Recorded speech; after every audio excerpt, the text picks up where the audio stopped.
Irailaren 21 aurrera martxan izango da berriro Bermeon Berme Sex zerbitzua. Sexologia orientazio zerbitzua da Berme Sex eta ostiralero eskainiko da kulturretxean 4:00 - 5:00. Helburua herriko gaztei sexualitatearen gainean laguntzea da.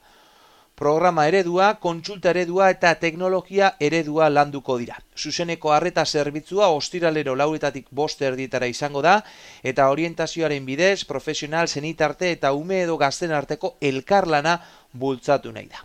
Programa ereduaren bitartez, sexu hezkuntza landu nahi da, programen bitartez, guraso eskolak edo berbaldiak landuko direlarik. Eta teknologia bidezko arretan e-posta, Skype, Facebook, Twitter edo telefonoa bera erabiliko dira. Bestalde, udako oporraldiaren ostean, gaztelekua eta ludoteka zerbitzuak martxan jarriko ditu berriro Bermeoko udalak gizarte eta kulturritxean asteburutik aurrera, ludoteka ostiral eta larunbatetan izango da, 5:30 - 8:30, 6 eta 11 urte bitarteko umei zuzendua eta urrirako jarduera ugari antolatu dituzte. Urriaren 19 eta 20an, herrian Bermistorian ospatuko dela eta egitarau berezia prestatu dute. Nerabei zuzenduta gaztelekua, bariku eta zapatuetan izango da zabalik, ordutegia desberdina eta luzeagoa izango da, 6:00 - 10:00 egongo da gaztelekua irekita. Zerbitzu hau 12 eta 18 urte bitarteko gaztetxotan nerabei dago zuzendua,